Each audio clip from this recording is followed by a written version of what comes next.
2017 was a revolutionary year for the iPhone, as in the September of it, the futuristic iPhone X was released. But while it set in stone the future for the iPhone, it also marked the end of an era, as it was the last year Apple would make a plus-sized iPhone with a home button, and that phone I'm referencing in particular is the iPhone 8 Plus. 4 years later, it's still loved by millions of users, including my dad, who only upgraded from it a week ago. And so today, I'm going to be giving my thoughts on the iPhone 8 Plus from a 2021 perspective, through an in-depth review, covering whether it's the right phone for you to buy, and if you're currently using one, is it time to upgrade?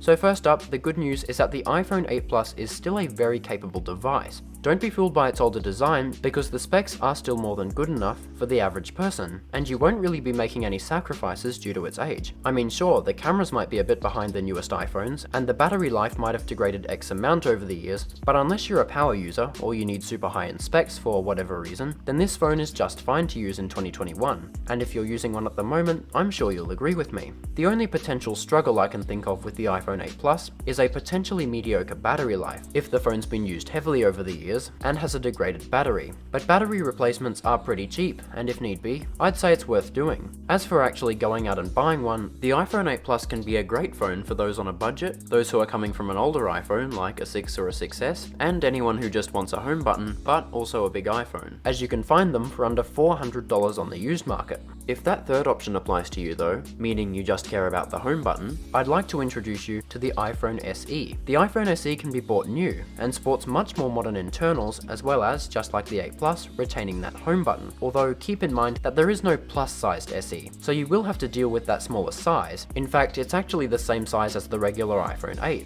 and in addition, you are missing out on that telephoto lens and better battery life of the larger 8 Plus. But if you can live with all that, and all you want is a home button, then this is a very viable option, as it will last much longer than the 8 Plus on software updates and will feel faster for longer. But in addition, it is significantly more expensive than the 8 Plus, coming in at $700 Australian, so if that's too much, then the 8 Plus is probably the one to go with. But all in all, the 8 Plus is still a great phone 4 years later, and for some people, it's going to be a great buy from the used market. Now by the way, just to clarify, in this video I will only be talking about the iPhone 8 Plus, not the standard 8. Hopefully, I'll get a chance to review the 8 a bit later on, but for now, let's take a more in-depth look at the iPhone 8 Plus 4 years later, starting off, as I always do, with the design. The design here is pretty much just your standard plus-sized iPhone with the home button and the enormous bezels. A very iconic look that has become instantly recognizable throughout the tech world. And as I've said before, it was the last iPhone to do this, since the budget-oriented iPhone XR did away with the home button the following year. While the 8 Plus isn't a bad-looking phone or anything, I think that by 2017 this phone looked pretty stale, as the general design hadn't really seen any changes since 2014. So the 8 Plus does feel very generic, but that home button is extremely iconic and still something many people enjoy using, especially due to Touch ID, which is ridiculously fast on here, being the second generation of Touch ID, and in my opinion, is actually more convenient than Face ID on the newest iPhones, since you don't have to wake the phone, then look at it, then swipe up. You just press the button, and you're in. Now the back of the iPhone 8 Plus, as well as the normal 8, is made from glass, for the purpose of key wireless charging compatibility, and as a matter of fact, this was the first iPhone to get wireless charging, as all of the previous iPhones were made of metal, and there hasn't been an iPhone since the 8 and 8 Plus to not have a glass back, so I guess this does help the 8 Plus to feel a bit more modern. Now this phone is definitely not the lightest or the most wieldy device out there, sporting a 5.5-inch display size plus those huge bezels and a weight of 202 grams, so you may have trouble using it with one hand or fitting it into your pocket, but at the same time, the size does bring that larger display and better battery life than the standard 8. Now when it comes to the display on the iPhone 8 Plus, there isn't really too much to complain about. We're looking at a 5.5-inch LCD Retina display with a resolution of 1920 by 1080 with a pixel density of 401 pixels per inch. This results in a really sharp panel, and anything you're viewing is still going to look really good, although it is lacking in the sense that it's LCD and not OLED, so you won't be getting those deep, true black colors, but due to its great resolution and pixel density, whatever you're looking at is going to come off sharp and crispy. It's also worth mentioning that the iPhone 8 Plus display also has 3D touch, so you can navigate your phone a bit faster by pressing hard on compatible places, something something that's actually missing from the most recent iPhones. But where the iPhone 8 Plus display really feels its age is in the enormous bezels. There's no point in denying it, they're there, and you're not going to be getting as immersive of a viewing experience as the all-screen iPhones. Although do keep in mind that they do have some uses. For example, you can hold the bezels with your fingers without covering the display when watching a video, and honestly, gaming on here feels a lot more comfortable due to your thumbs having a bit more room to reach out. But this is going to vary from person to person. Some people won't care about the bezels and some people will hate them.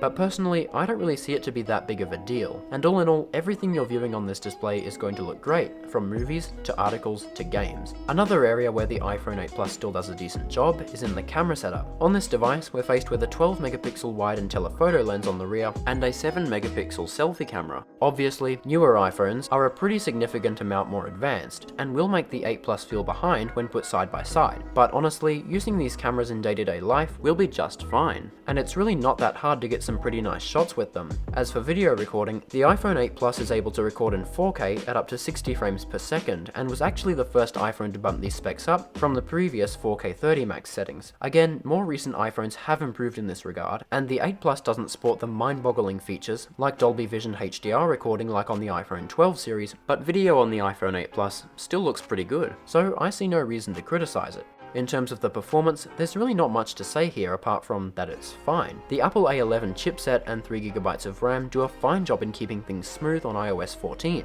whether you're playing games, watching videos, or browsing the web, and you'll rarely experience hiccups or glitches. The performance has held up very well, and as I've said in other videos, Apple has come a very long way in keeping older devices from slowing down. Also, the 8 Plus's chipset should be able to receive and handle, at the very least, another 2 years of software support, so it's not like the phone is going to feel ancient anytime too soon either. So performance-wise, you'll be just fine. Now, despite the 8 Plus being a large phone, the battery life is going to be trumped by newer devices, especially again if the phone's been used heavily over the years and the battery has degraded. But I mean, if you've got over 80% battery health left, then you honestly should be fine, and it should get you through the day with moderate to light use. So like everything else, it's going to be fine for most people, and especially better than the standard 8. Although still, don't expect the absolute best out of this battery. After all, the technology is 4 years old, and with each iOS update it has gotten slightly worse. Add that onto the fact that again, batteries naturally degrade over time, and I'm pretty certain that the battery life won't be as good as when the phone was new. So if you're a heavy user, you might want to either cut back on your screen time or carry around a portable charger, because while the 8 Plus's battery is still pretty good and can last a day or so, it's not going to work out too well for power users. So if battery life is an important factor for you, then you might want to consider a newer device. So to wrap this up, the iPhone 8 Plus is the last plus-sized iPhone to sport the home button, and despite the outdated design, it's going to be a decent phone for anyone on a budget. While yes, newer iPhones are going to feel significantly better than the 8 Plus, for its average price and age, there's very little room to complain here. And for those who want a large iPhone, but still want that home button, this is pretty much a no-brainer if you can get past those drawbacks that come with having a 4-year-old phone. But additionally, if you're coming from a really old iPhone, like a 6 or a 6S, then this is a pretty good option to consider, as you can find the 8 Plus for under $400 Australian on the used market. Now, if you're using an 8 Plus as your main phone at the moment, if everything is working for you, the battery life is still getting you through a day and the cameras and performance are still living up to your satisfaction, then I don't really see any reason to upgrade just yet. After all, this phone is again getting at least another 2 years of software support, so it's not really an ancient, unsupported relic just yet.